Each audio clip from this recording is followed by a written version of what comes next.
Going north, going south.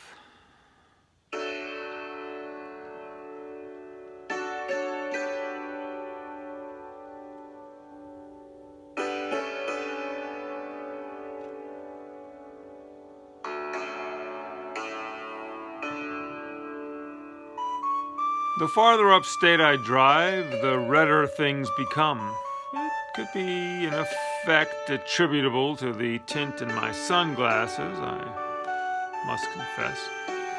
Some red in the sumac, some red in the maples, and some red and orange in some trees I can't identify from the road. Going up to see about a girl. My super ex-girlfriend, I've mentioned her before. I'm passing a giant sheet metal teepee somewhere in Sharon Springs. I saw that the starting rate at the Walmart distribution center is $18.50 an hour. I'm sure they'll make you work for it, standing on your feet all day. She's got bad feet for the moment. Badness that's not going to go away. I kind of feel like this whole exercise is a courtesy call, a way to touch base and a way to say goodbye. First time I'll be seeing her in 9 years. Last time was at a friend's wedding in the Catskills. She's my favorite person. It's true. But I don't think she can be domesticated anymore. Later we have pizza. I tell her this line. I just see her eyes drop, her whole aspect kind of freeze, maybe 2 steps away from tears. You see, I'm imagining that somehow she likes life in the country. I mean, there's big, open, relaxed energy up here. Heading towards Cooperstown, I felt it. Doesn't mean that people don't have to work up here. It's just that it doesn't have the feeling of compaction and constriction that you feel in New York City. I'm just thinking that she doesn't see herself living there anymore. I always celebrate anyone who can leave the city, people who are so interested in their own lives and journeys and fates and means of self-definition that they turn their back on the self-hyping machine that is New York. So much of it is a show. It's so much energy that has to go into the coping with it. I mean, you have to go to a play to figure out what your life is about. Seems the best place to be is to be peaceful inside of your own mind, where you can find yourself. I'm certain there are people who are peaceful inside of New York City, doing whatever it is they do, making bagels, sitting in zazen, drawing people on the subway. I tell my friend who lives in Paris how beautiful I thought it was. She says, yes, it is. As a tourist, I guess it's a thing. The reality of living in a place is different than inhabiting the privileged position of visitor.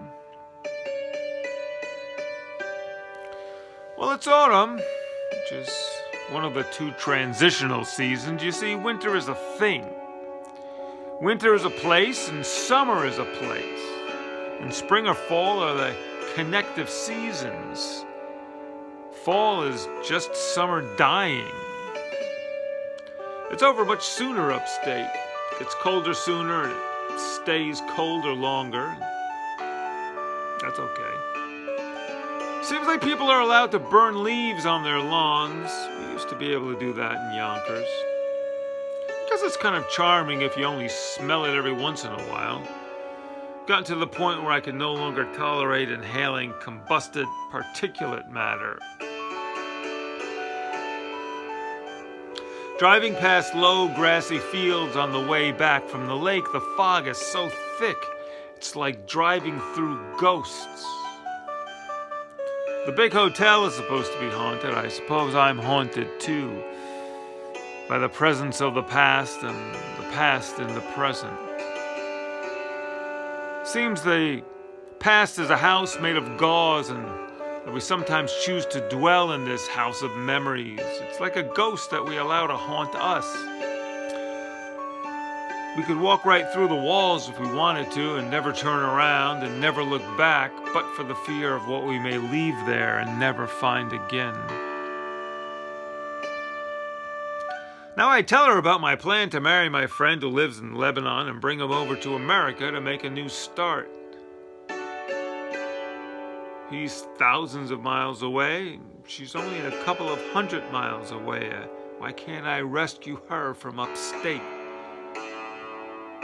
Yes, I try to imagine a scenario for the three of us as roommates, trying to keep all options and possibilities open, and my heart, too. I look at the highway behind me, and it shines as if it's covered with a light coating of snow. Seasons are just speeding up, driving back home and back into fall. But I know I won't be able to outrun winter forever. I'm heading south now with the butterflies. A monarch flew around the car shortly after I got up there. We all have other places to be. I made a point of stopping on the highway because I wanted to see the big dark nighttime sky full of stars. In a way you can't really see it in the city. I looked around for the one or two things I could identify. Right behind me was the Big Dipper. Biggest thing I've ever seen. It was upright. Both of us were half empty.